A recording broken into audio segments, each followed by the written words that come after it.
O tema que eu quero compartilhar hoje é: qual é a razão por trás da necessidade de evangelizar hoje em dia?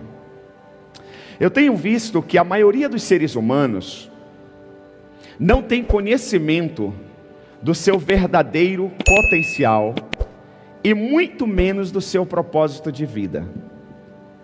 Porque se nós tivéssemos total convicção do nosso propósito de vida, nós seríamos pessoas bem diferentes. O resultado do trabalho das nossas mãos seriam outros.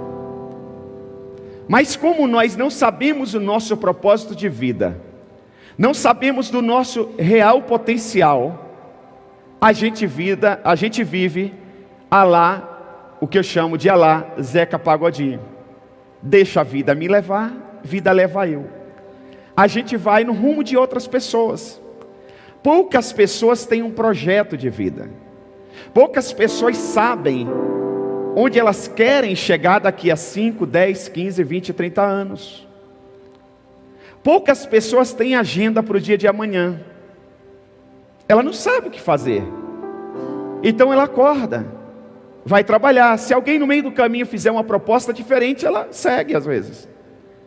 Ela não tem uma agenda. Quando você não sabe para onde você está indo, há quem diga que qualquer vento sopra ao seu favor. Então você tem que saber quem você é, de onde você veio, onde você está e para onde você está indo. E como crente, qual o nosso papel? Por que Jesus nos salvou? Para nos libertar dos vícios? Também. Para nos sentirmos pessoas melhores? Também. Para darmos testemunhos maravilhosos como esse, de casa própria, de carro? Também. Mas é só isso? Não. É muito mais que isso. Isso faz parte do pacote. Então nesta noite, eu quero aqui rapidamente falar do papel da evangelização, da importância nos dias atuais. E eu quero falar quais os modelos de evangelismo que a Bíblia Sagrada nos apresenta. Quantos modelos de evangelismo nós temos no livro de Atos dos Apóstolos? Não sei se você sabe, mas o livro de Atos dos Apóstolos é a história da igreja cristã. Ali começa a igreja. Você lembra quando o Senhor Jesus Cristo subiu aos céus? Ele disse para os seus discípulos: olha, vocês não devem sair de Jerusalém. Vocês devem ficar em Jerusalém, até que dos céus vocês sejam revestidos de poder, e venha sobre vocês o Espírito Santo. Depois que o Espírito Santo vier, vocês forem revestidos de poder, aí vocês poderão sair, não só em Jerusalém, mas vocês podem ir a Samaria, vocês podem ir até os confins da terra. Mas antes, vocês precisam ser revestidos, ter uma experiência ímpar com o Espírito Santo. Por que Jesus fala isso? Porque quando Jesus morreu, embora ele tenha avisado aos discípulos que ele morreria e que ressuscitaria ao terceiro dia, os discípulos tinham a informação direta do Senhor Jesus Cristo, mas eles não estavam revestidos pelo poder de Deus. Eles não tinham uma experiência com o Espírito Santo. E o que aconteceu nesses 3 dias que Jesus estava sepultado? Eles se dispersaram. Eles foram pescar. E eles não foram mais chamados para ser pescadores de peixes como eles eram antes. Eles foram chamados para serem pescadores de almas, de homens. Mas porque eles não foram revestidos do poder de Deus, não tinham tido ainda uma experiência com o Espírito Santo, eles perderam foco.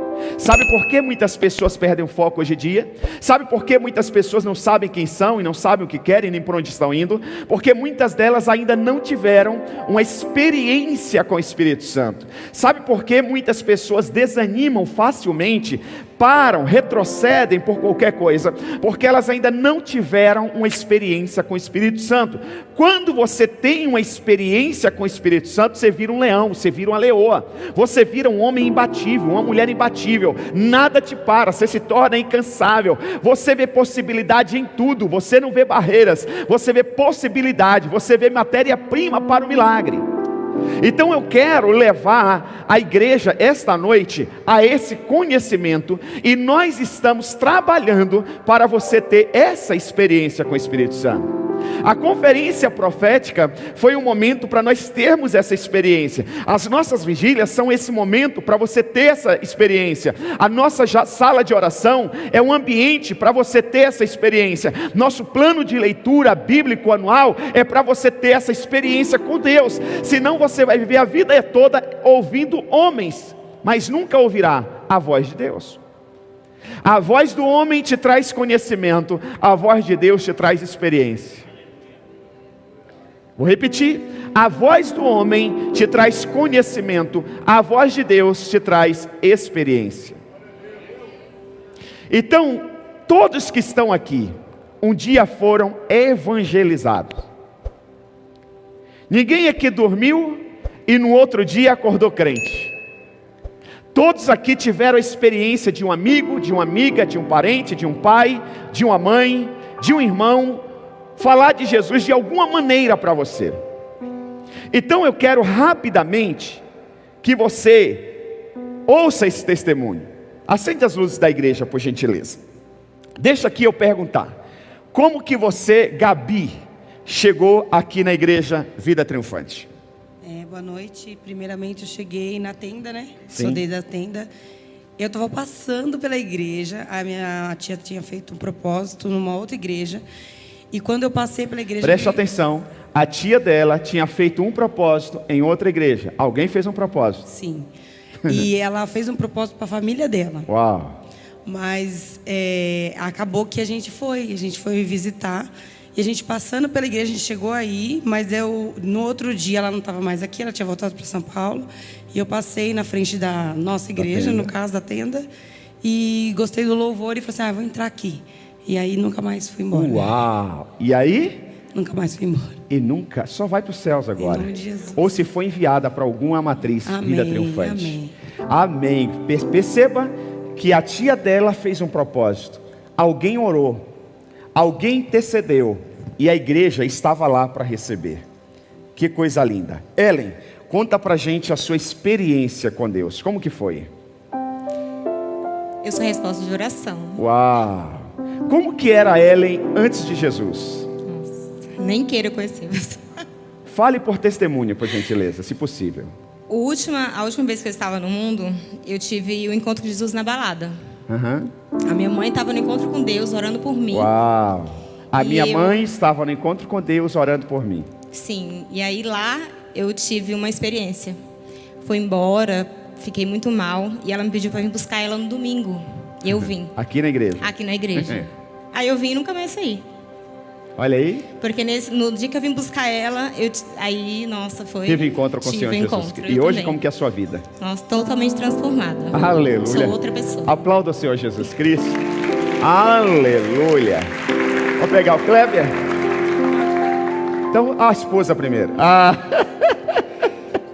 Fala aí, Kleber, como que foi o seu encontro com Jesus? Então, pastor, meu encontro foi quando a minha mãe mexia com macumba. Uhum. Aí, de repente, ela começou a namorar um cara que a mãe dele era evangélica. Olha, a mãe dele mexia com macumba. Isso. Começou a namorar um rapaz que a mãe do rapaz era... evangélica. Tem um evangélico no meio. Aí começou evangelizar ela e começou a levar para a igreja. Aí tem tudo um processo, manifestava muito as Sim. coisas nela e tal. Só que daí ela foi liberta e através dela a gente começamos a ir também. Hoje toda a família serve a Deus. Glória a Deus. Do lado aqui está o filho, a nora. E tem outro filho meu também que... O neto está na escola? Isso. Na igreja das crianças? E a minha esposa amada aqui, né? Não podia deixar de falar da esposa. Agora fala você. Aplauda o Senhor Jesus. Glória a Deus. Deixa eu ir para esse lado aqui. Deixa eu ver aqui. Fala aí, Bill. Como que foi o seu encontro com Jesus? Como que era o Bill? Fala, Bill. Como que era aquela música do Bill? Bora, Bill. Bora, Bill. Fala aí. Meu encontro com Jesus, né? Música não, né? Foi é um pecado, chama. Foi em 2018, minha conversão. Quando eu vim aqui com o Anderson, primeiro dia eu já aceitei Jesus. Uau! E eu tava com a minha vida toda transtornada. Você veio com quem? Veio eu e o Anderson. E quem convidou nós foi o Rony, o irmão Rony. Que por coincidência está de férias hoje aqui no Brasil. Por coincidência ele estava em Portugal, eu acho que chegou hoje. Chegou ontem. E ele é um paizão espiritual nosso, sempre vinha orando para nós. Nós falávamos para ele, para de ser tonto, mano, você vai fazer o que lá na igreja lá, mano? Entendeu? Daí até que onde a corda apertou e o Anderson estava parado, o Anderson falou assim, vou encostar na célula lá. Daí fomos na célula da Edilane, que é o tamanho espiritual nossa também, tenho muita consideração por ela. Daí peguei e vim, né? Daí no meio do caminho deu uma desviada, né? Como o senhor falou, o senhor não segura ninguém, pode ir, vai, meu.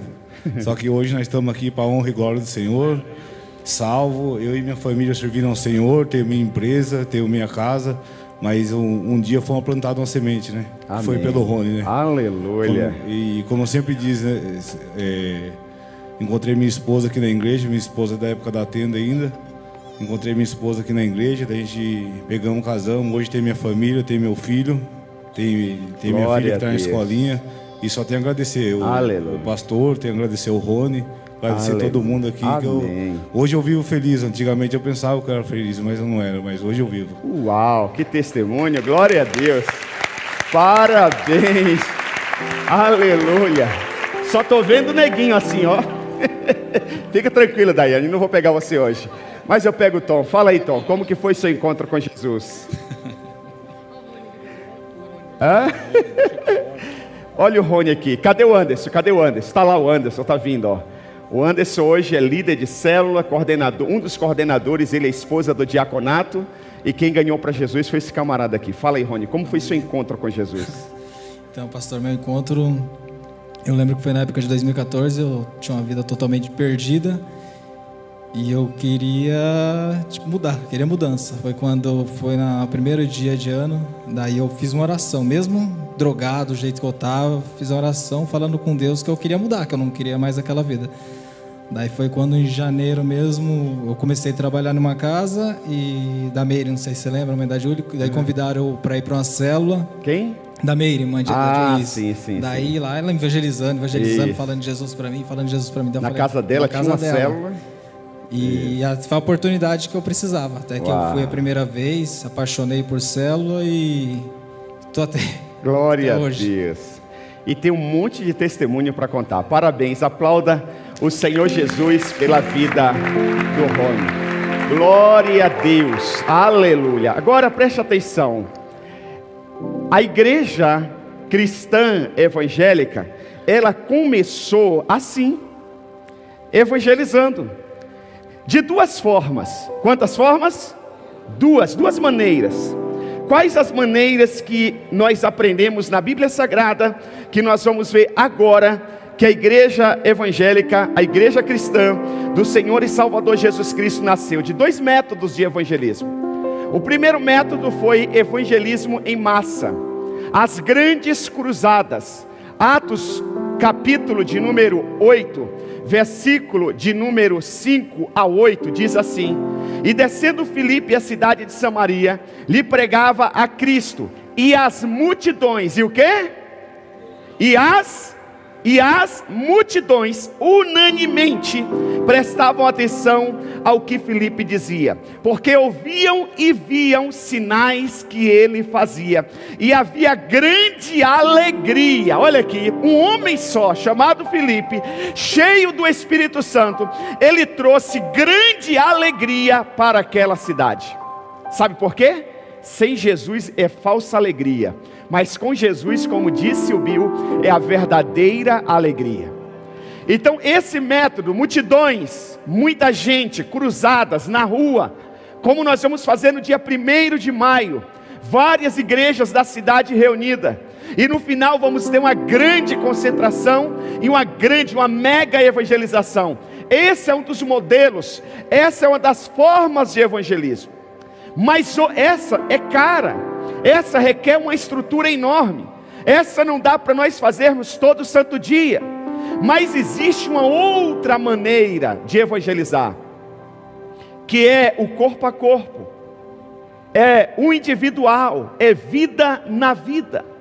Então em Atos capítulo 8 também, versículo 34 e 35, o mesmo Filipe que lá estava pregando para a multidão, agora ele vai pregar para um eunuco, para um homem em uma carruagem.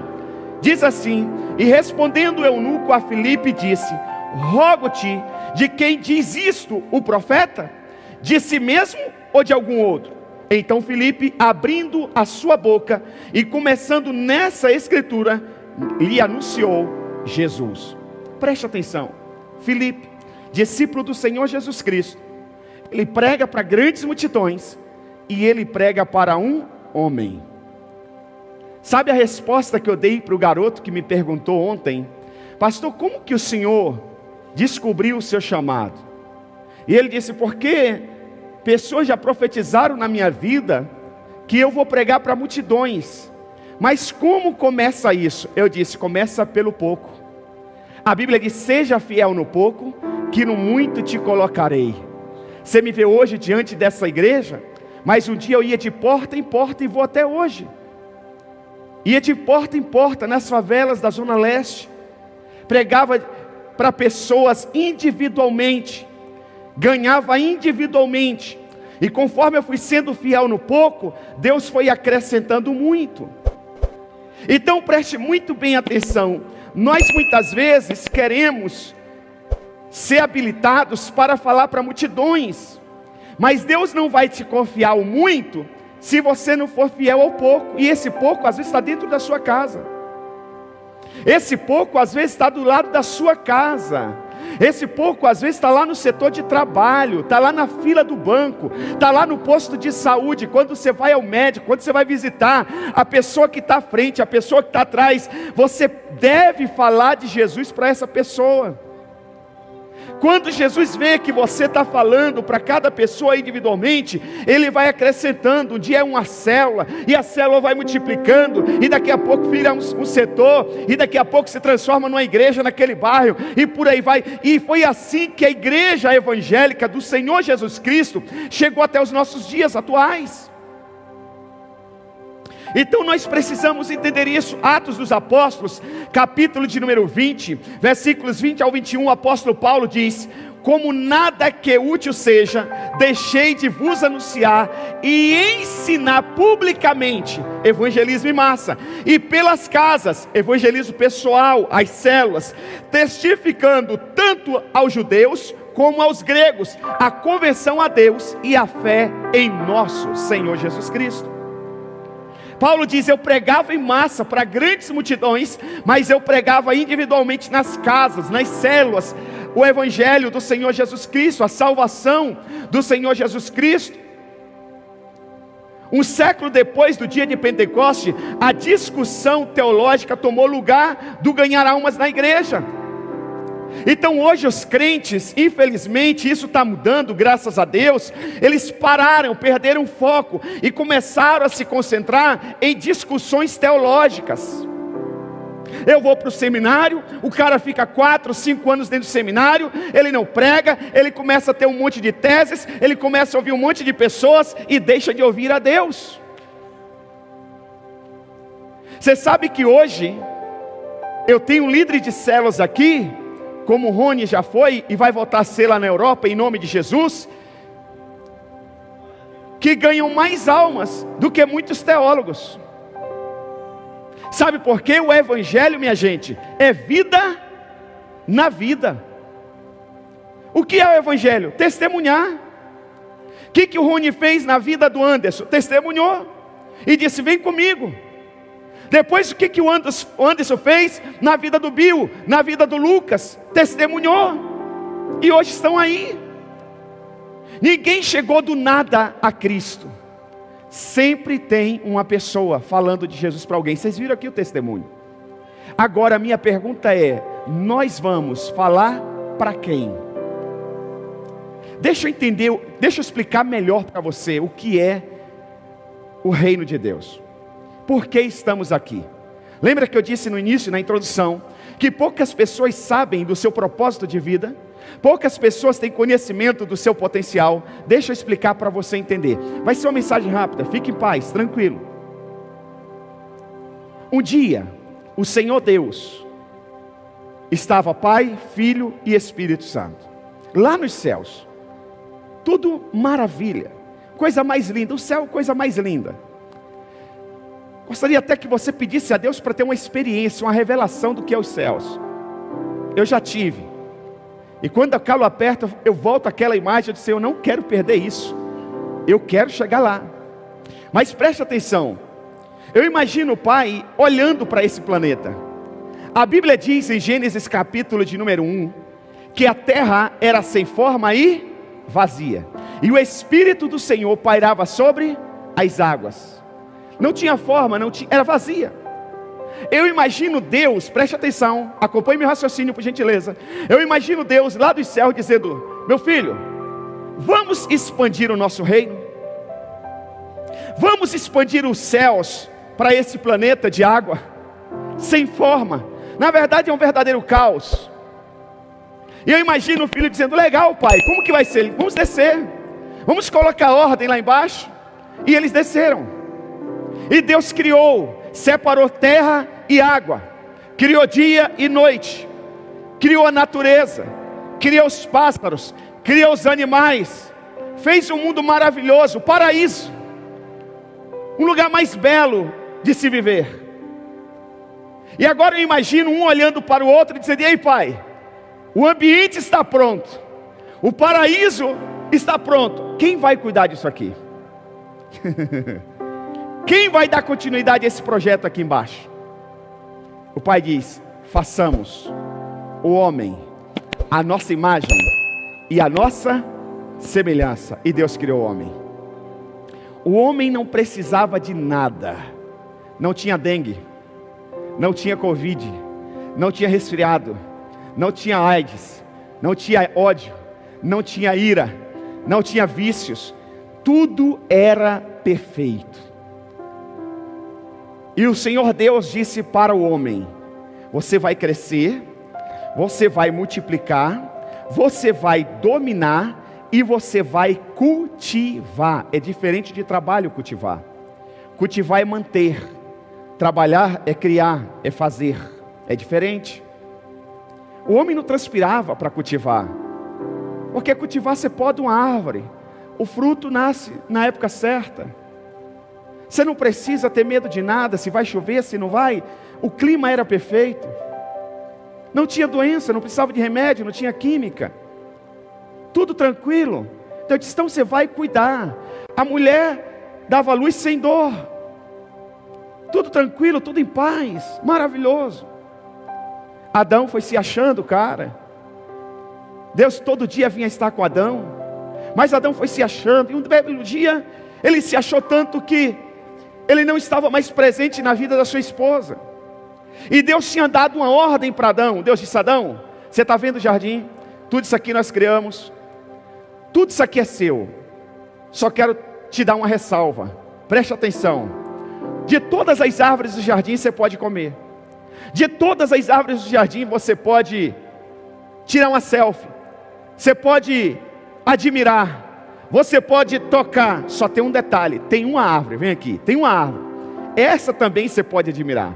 Essa também você pode tocar. Essa também você pode fazer a selfie. Essa você só não pode comer do fruto. Só essa. O resto, meu filho, é tudo seu. Por que, Deus, eu não posso? Porque se você comer, você vai ter conhecimento do mal. E você é filho, amado. Eu não quero que você tenha conhecimento do mal. Eu só quero que você tenha conhecimento do bem. Você sabe que essa fruta hoje, lá que Adão comeu, hoje pode ser a internet para muitas pessoas? Você vai fuçando, você vai descobrindo. Você quer só informação, quer ouvir o que estão falando, e esse mal entra no seu coração. Você começa a ver o que não via antes. Porque o bem Adão já tinha. O bem Adão já tinha, que é o próprio Deus. O que Deus não queria? Que ele tivesse conhecimento do mal.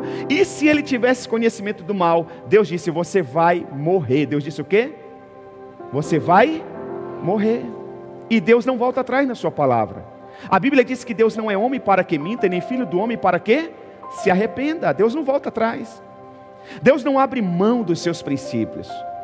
Você pode ser a pessoa mais legal da terra, você pode dar a maior soma desse mundo de dinheiro para qualquer instituição, fazer todas as boas obras possíveis, mas Deus não abre mão dos seus princípios. Deus disse que o homem morreria, e agora Adão comeu, ele vai morrer. Só que Deus é amor. Deus é o quê? Deus é o quê? Amor. Mesmo Adão pecando, Deus continua amando Adão. Deus não ama o pecado, mas Deus ama o pecador. Agora imagina o coração de Deus, que disse que Adão deveria morrer, e ele vê a obra da sua mão indo para o inferno. Imagina isso. Você já teve a sensação de ter o seu filho, já viveu isso, ter o seu filho com a garganta inflamada, o seu bebê, a sua criança doente, e você não poder fazer? Alguns pais, eu já pensei, eu não sei você, se eu pudesse, eu tirava essa enfermidade, eu tirava essa inflamação, colocava em mim e dava a minha saúde para o meu filho, mas a gente não pode fazer isso. Não é essa sensação, não é essa vontade que nós temos como pais? Agora imagina Deus. Imagina Deus. Diz, por favor, me entenda, não é heresia. A Bíblia me dá liberdade para pensar, eu estou pensando, não estou criando uma doutrina. Eu imagino Deus dentro da minha limitação humana. Isso não acontece nos céus, mas dentro da minha limitação, para nós entendermos. Tudo bem até aqui? Posso falar? Imagino Deus andando de um lado para o outro. Puxa, Adão pisou na bola, Adão comeu do fruto que não podia, ele vai ter que morrer. Pô, filhão, mas a gente desceu lá, criou Adão. Ô Espírito Santo, puxa vida, a gente gerou vida no cara, e ele vai morrer. Quem vai dar continuidade nesse projeto nosso lá na terra? Poxa vida, caramba, tudo muito lindo, tudo muito perfeito, nós temos o melhor para ele. E agora, eu imagino, dentro da minha limitação, o filho diz, pai, tive uma ideia. E ele, qual filho? Eu posso descer na terra. O que cada um tem por direito? Morte. O que eu tenho? Vida. Eu morro no lugar de Adão, eu vou em forma de homem. O Senhor não disse que um homem morreria? Eu sou homem, eu morro no lugar de Adão. E a vida e a morte que Adão tem, eu morro no lugar dele. E a vida que eu tenho, eu dou para ele. Só que tem um detalhe, pai. Porque preste atenção, antes de falar o detalhe. Deus, quando criou Adão e colocou no jardim do Éden, Deus deu a chave desse reino nas mãos de Adão. Quando ele peca, ele pega essa chave e ele coloca nas mãos de Satanás. A chave, segure por favor. Ele colocou. Satanás agora pega o homem e leva para as trevas e tranca o homem. O homem agora se torna escravo de Satanás. O homem faz agora o que não gostaria de fazer. Quem aqui antes de ter um encontro com Jesus disse, puxa, eu não queria fumar, eu não queria me prostituir, eu não queria ter ido àquele lugar, mas eu acabei indo, eu acabei fazendo. Quantos? Todos. Escravo. Escravo não tem direito de escolha. O escravo não tem liberdade. O escravo ele é obrigado a fazer o que o seu senhor manda. E agora Adão, ele está sequestrado. Nós, como descendentes de Adão, estamos sequestrados. Ninguém pode nos libertar. Outro escravo vai libertar Adão? Não pode. Agora só alguém que tem um poder maior que Satanás, que pode agora libertar o homem. Aí Jesus Cristo, ele vem, ele morre no nosso lugar, ele ressuscita ao terceiro dia. Onde ele vai? No inferno. Ele tira a chave das mãos de Satanás e ele nos resgata das trevas e nos traz para a sua maravilhosa luz. Agora preste atenção, qual louco que sendo resgatado por alguém das mãos de um malfeitor vai dizer, deixa eu voltar para lá? Deixa eu pegar o exemplo aqui da terra. O policial fica sabendo que o indivíduo foi sequestrado, que ele está no cativeiro. O policial recebe a ordem, em tal lugar, em tal casa, tem um indivíduo sequestrado no poder dos bandidos. E a informação que chegou é que os bandidos estão fortemente armados, mas nós vamos entrar lá e vamos quebrar esse cativeiro. Qual a garantia que esses policiais têm que eles vão estourar o cativeiro e eles vão voltar com vida para casa? Nenhuma. Nós vimos agora um noticiário em Santos. Entraram para fazer uma batida em uma das favelas de Santos. O cara surpreendeu a polícia e matou. Agora imagina, preste atenção, um indivíduo vê que um policial dá sua própria vida para resgatar a vida dele das mãos do bandido, do cativeiro.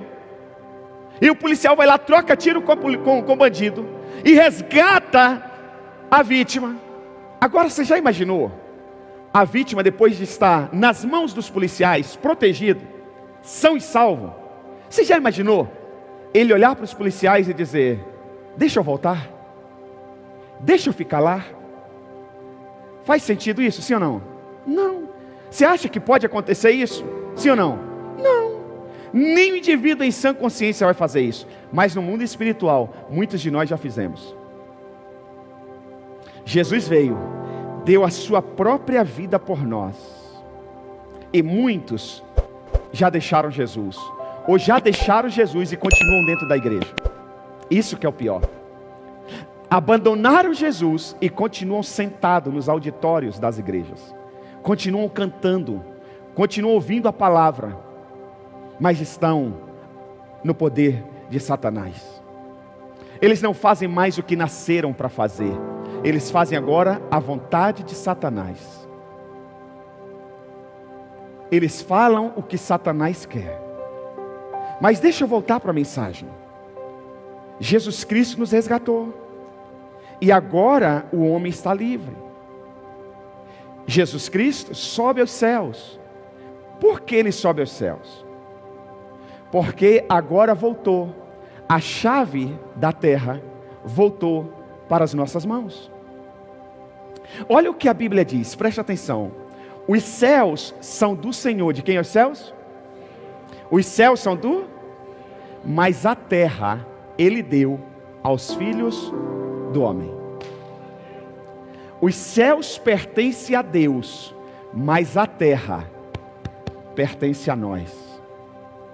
Só acontece nessa terra o que nós permitimos. Só acontece na sua casa o que você permite. Só acontece na sua vida. Só entra porcaria no seu coração. Só entra decepção na sua vida se você permitir. Olha o que Deus falou para Caim. Caim, o pecado ameaça a porta do seu coração. Satanás ameaça a porta do seu coração. Cabe a você, não a mim, Caim. Cabe a você, não a seu irmão Abel. Cabe a você, não seu pai Adão. Cabe a você, não ao seu pastor. Cabe a você, não seu discipulador. Cabe a você, não seu líder de célula. Cabe a você, não seu anfitrião. Cabe a você, não aos seus pais, dominá-lo. Então, nós, em primeiro lugar, precisamos parar de pegar as nossas mazelas e as nossas decepções, os nossos fracassos e jogar nas costas de alguém. Porque só acontece na sua vida o que você permite. Cabe a você dobrar o seu joelho. Cabe a você jejuar. Cabe a você ir para a sala de oração. Cabe a você decidir andar com homens e mulheres de Deus e não com fofoqueiros. Cabe a você andar com homens de fé e não com incrédulos. Cabe a você andar com pessoas que dão frutos e não que criticam. Cabe a você andar com pessoas que levam pessoas para mais perto da cruz e não que distancia. Cabe a você escolher com quem você vai namorar, casar, pessoas que vão te levar para os pés da cruz e não afastar você de Jesus. Cabe a você. Mas a chave Ele deu em nossas mãos. Então preste atenção. Tem pessoas que só irão ser salvas se você usar a chave que Deus confiou em suas mãos. Os primeiros discípulos que Jesus chamou, Ele chamou dizendo assim: sigam-me e eu farei pescadores de homens. O que ele disse? Sigam-me, e eu farei pescadores de homens, de almas. Os primeiros discípulos. Jesus passa 3 anos e meio com esses discípulos. Ele ministra sobre esses discípulos. Ele morre, ele ressuscita ao 3º dia. Ele fica mais um período com esses discípulos. E quando ele está subindo aos céus, ele dá uma outra ordem a esses discípulos. Ele diz: ide, toda autoridade foi me dada, nos céus e na terra. Portanto, ide e fazei discípulos de todas as nações, ensinando a obedecer a tudo que eu ensinei, e os batizando em nome do Pai, do Filho e do Espírito Santo. E eu estarei com vocês todos os dias, até a consumação do século. É bonito ouvir que o Senhor Jesus está conosco até a consumação dos séculos, sim ou não? Nós devemos nos sentir seguros, sim ou não? Mas tem uma condição: antes dele estar com você até a consumação dos séculos, você tem que fazer o que ele mandou. Você tem que fazer porque ele já te habilitou para isso. Eu disse de manhã e repito agora, gente, pregar o evangelho é muito simples, porém profundo. Você não precisa inventar moda. Nós estamos tendo um plano de leitura anual da Bíblia, mas você não precisa ler a Bíblia o ano todo para depois evangelizar. O que você deve fazer, pastor? Dá o seu testemunho. Fala o que Jesus já fez na sua vida. Fala o que Jesus fez na sua vida. Assim como alguém orou por você, assim como alguém convidou você, assim como alguém disse: olha, eu estou indo na igreja, eu estou indo na célula, assim como alguém disse: olha, Jesus mudou a minha vida e vai mudar a sua, você pode fazer o mesmo com alguém. Gente, o mundo está assim, ó, vocês viram a encenação aqui. Satanás está fazendo as pessoas de fantoche. Ele cria um problema e ele coloca na cabeça da pessoa: você não pode agir assim, você não pode agir de acordo com a Bíblia, você tem que falar isso, porque ele sabe que se a pessoa falar aquilo, a ira do outro ainda aumenta mais, e aí o outro diz na cabeça do outro: então agora não tem solução, a solução é separar, ela não tem jeito, ele não tem jeito, o seu filho também não quer nada com a vida, o jeito é mandar ele embora, e você manda ele embora, você coloca ele na mão dos traficantes, na mão da bandidagem, e aí ele diz assim: mas você não tem jeito, a sua família é um fracasso, então a solução agora é você tomar essa droga para ter um momento de felicidade, e depois da droga ele diz: agora você tem que tirar a sua vida, e ele vai acabando com a humanidade. E a chave da vida está em nossas mãos. A chave da vida está em nossas mãos. A igreja, quem é a igreja? Quem é a igreja? Diga: sou eu. Quem é a igreja? Você é a esperança deste mundo. Cristo em vós, a Bíblia diz: Cristo está em você? Cristo em vós, a esperança da glória. Então, minha gente, não espere os pastores, os grandes entendidos da Bíblia, ganhar almas. Quem ganha almas para Jesus são os leigos. A Bíblia diz, está no livro de Atos dos Apóstolos, que os apóstolos começaram a pregar, o evangelho foi crescendo, cresceu de tal forma que os fariseus ficaram com medo, achando que a religião deles ia acabar. Os saduceus, os heteus, todas as religiões da época, as seitas, ficaram com medo do jeito que esses caras pregam. Olha os sinais, olha os milagres, olha os testemunhos aqui dentro. De manhã foi muitos testemunhos que eu colhi. Se eles continuarem assim, vai acabar.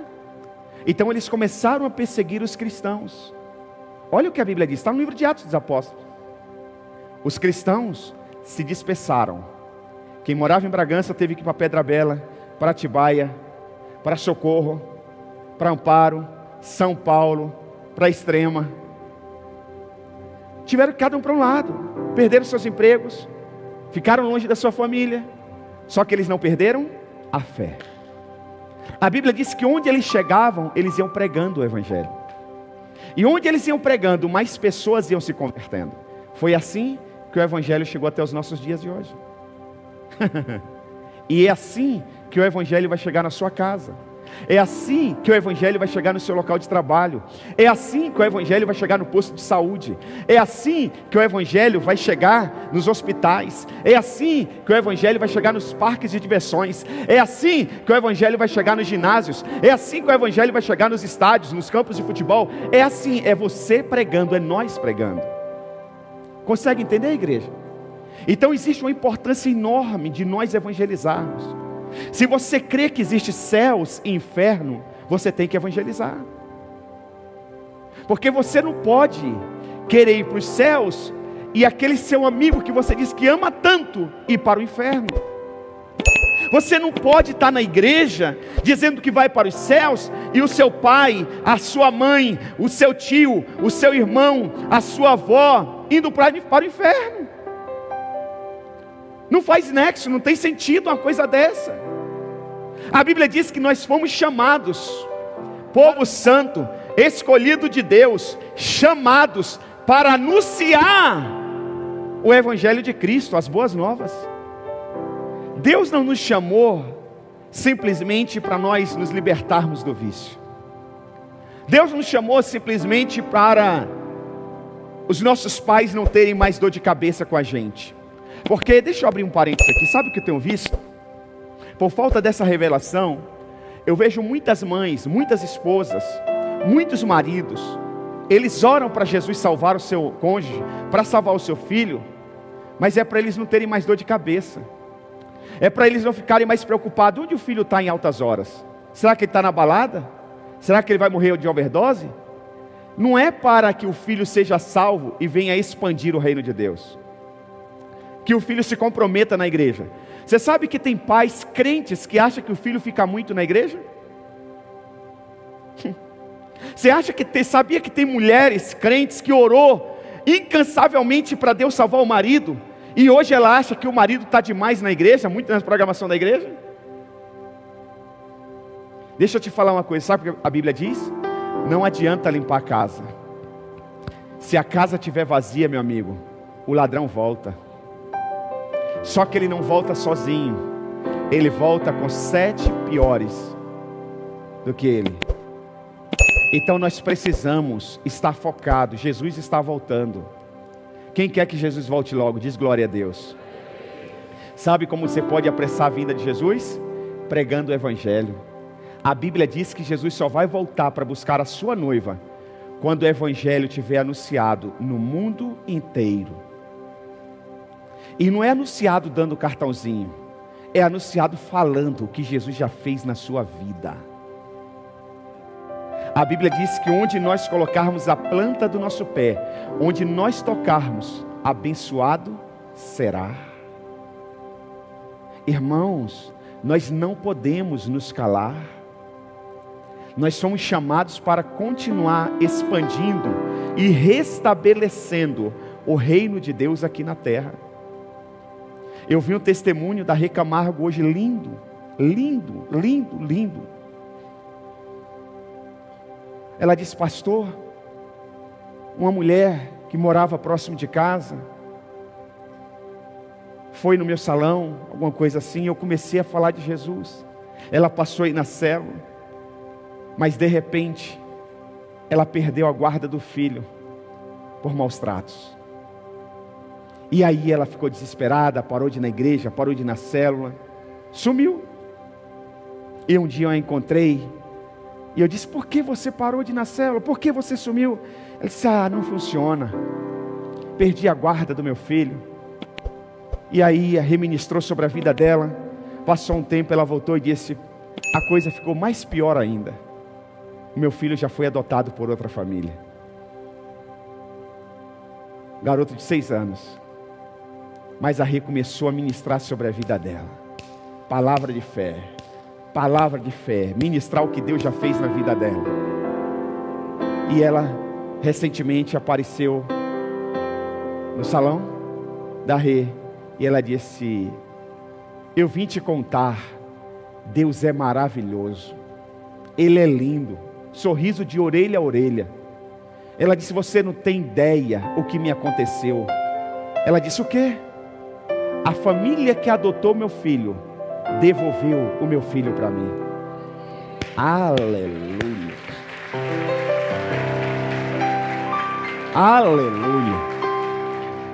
E eu quero terminar contando a história dos morávios. Você pode pesquisar na internet.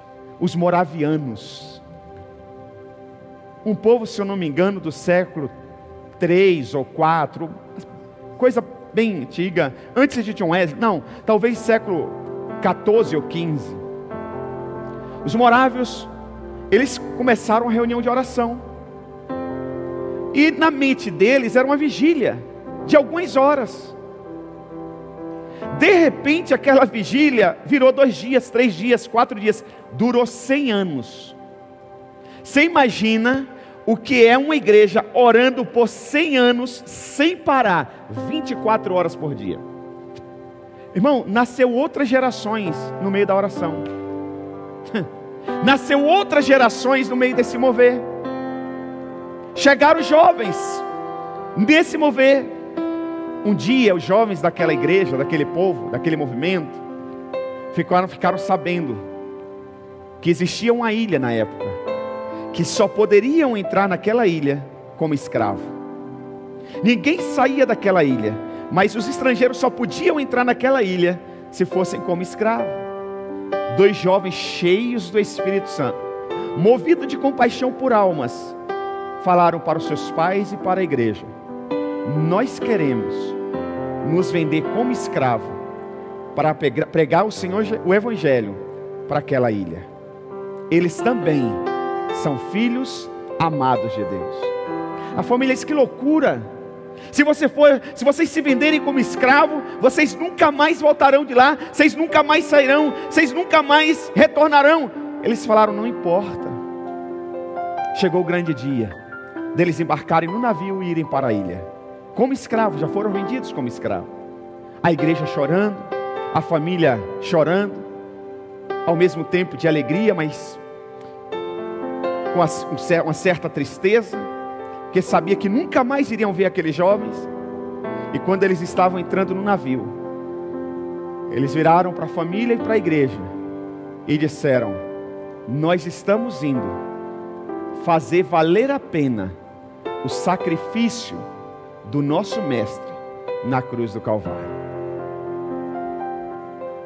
Irmãos, cada alma que a gente ganha para Jesus, cada pessoa que tem conhecimento do Evangelho através das nossas vidas, nós estamos fazendo valer a pena o sacrifício do Senhor Jesus Cristo na cruz do Calvário. Você já teve a experiência de falar com o seu filho assim: menino, agora vamos alimento, por exemplo, arroz está caro, feijão está caro. Eu já disse lá em casa com as crianças: não pode deixar feijão no prato aí. Tem que comer tudo. Cada grão de arroz agora está valendo centavos, porque está caro. A gente tem que fazer valer a pena o nosso salário. É assim ou não é? Então você vai na feira com 100 reais, você quer trazer o máximo de coisa com aqueles 100 reais. Vocês, batata não dá para comprar, está 20 reais o quilo. Tomate, 10 reais, então dá. Vamos criar uma outra receita, um outro tempero aqui. É assim ou não é? Sim ou não? Você está fazendo o quê? Valer a pena cada centavo que você ganha. Irmãos, nós precisamos fazer valer a pena cada gota do sangue de Jesus derramado na cruz do Calvário em favor da humanidade. Nós não podemos perder nem uma oportunidade. E eu quero, de fato, terminar com esse testemunho. Se coloque de pé, por favor. Eu moro em um condomínio. Na minha mente, preste atenção. Na minha mente, não saia do auditório, por favor. E evite andar, exceto se você está servindo. Na minha mente, todo mundo no condomínio, não é um condomínio grande, sabia que eu era um pastor. Porque às vezes eu estou lá na frente de casa, chegando, saindo, e alguém que às vezes eu nem conheço, nem sei o nome: pastor, bom dia, tudo bem? Na época da pandemia, parava um monte de gente querendo saber sobre a volta de Jesus, com medo da morte. E na minha mente estava tranquilo. E eu oro, Senhor, cria situações, permite que as pessoas venham nos procurar e que sejamos resposta em boca do Senhor. Eu quero ganhar. Eu fui morar naquele condomínio com essa proposta, ganhar o condomínio para Jesus. Recentemente 2 pessoas mudaram e estavam ainda construindo a casa, nem tinham mudado ainda. Bateram lá em casa e, pastor, o senhor pode me prestar uma pá? Eu falei, tranquilo, todo mundo sabe, sou crente. Só que título não salva ninguém. Saber que você é crente, saber que você vem à igreja, saber que você é um líder de célula, saber que você é um ministro de louvor, não salva ninguém. A gente tem que falar do Evangelho. E aí, meus irmãos, uma senhora postou lá no status que o pai dela estava enfermo. E eu disse, eu vou orar pelo seu pai. E ela deu um joia agradecendo. Passaram alguns meses, eu estava na sala de oração. Aquela mulher veio à minha mente e eu gravei uma oração pela vida do pai dela. Eu ministrei cura sobre a vida do pai dela e mandei o áudio. Quando terminou meu período de oração, ela tinha respondido. Ela disse, pastor, obrigado pela oração com meu pai, mas o meu marido faleceu essa madrugada. O sepultamento vai ser tal hora. Eu saí daqui, fui lá no velório, me coloquei à disposição e passou. Eu vi outros pastores lá. Eu falei, deve ser alguém já de alguma igreja e tal. Não entrei mais em contato. Recentemente a senhora no apelo apareceu aqui. Eu disse, eu acho que eu conheço a senhora de algum lugar. E ela disse baixinho, eu moro no seu condomínio. E aí ela passou a vir aos cultos. Começamos a célula na minha casa, ela passou a frequentar a célula. Outras pessoas do condomínio estão indo na célula, glória a Deus. Oxa, esse que é igreja. Outras pessoas do meu condomínio estão indo na célula. Aleluia. Vamos aproveitar para profetizar. Os seus vizinhos estão indo na célula na sua casa. A sua família toda está na célula. Aleluia. E na semana da conferência, que antecedeu a conferência, não teve célula, por causa da Sandra Alves. Teve o culto do favor na quarta, então não teve célula. Mas meu coração tem ardido tanto por ganhar almas, tanto, que eu decidi ligar para todos eles. Alguns ainda não são crentes. Eu disse, não vai ser possível fazermos a célula na quarta, mas será que é possível na sexta-feira para vocês? Todos concordaram. Glória a Deus. Aleluia. E aí na hora da comunhão, um dos nossos vizinhos perguntou para ela, como que você ficou sabendo da igreja? Olha aqui. Ela diz, eu e o meu marido já tínhamos passado lá na frente da igreja várias vezes. Meu marido falava assim, eu quero vir um dia nessa igreja, mas nunca fomos. E aí depois, na mesa, ela disse assim, e olha que coincidência, um dia que eu estava desesperada, sem saber o que fazer, passei na frente da igreja, queria entrar, não conseguia, mas depois eu voltei e entrei, e de repente eu estava lá na frente, e ela disse assim com a mão no queixo, mas não deu tempo para ele. Ô pastor Isaac, por que o senhor não falou para a gente antes? Foi, não foi? Por que o senhor não convidou a gente antes? Não deu tempo para ele. Irmão, será que nós vamos ter que ouvir isso outras vezes? Um pastor amigo, muito ocupado, renomado, ele dá um testemunho que ele diz o seguinte, ele compartilhou comigo, quando eu estava entrando no ministério pastoral. Ele disse, Isaac, Uma senhora da igreja ficou doente, uma igreja muito grande. E as filhas vieram me procurar. E disseram: pastor, minha mãe está internada, está mal. Mas ela só consegue falar uma coisa: pede para o pastor vir aqui. Pede para o pastor vir aqui orar por mim. E o pastor disse: eu vou. No dia seguinte ele estava saindo para ir ao hospital. Chegou alguém e ele teve que atender. Passou a hora da visita e ele não foi ao hospital. Ele disse: amanhã eu vou. Ele pegou o carro, ele conta, quando estava saindo do estacionamento da igreja, alguém parou e ele teve que dar atenção para aquela pessoa e não foi no hospital. No terceiro ou quarto dia ele conseguiu chegar no hospital. Ele conta que ele estava lá embaixo, estacionou o carro, tinha que subir umas escadas para chegar no hospital. As filhas estavam lá em cima nessa escada e as filhas gritaram: pastor, pastor. E ele olhou. Quando ele olhou, elas disseram: não precisa mais, ela já foi,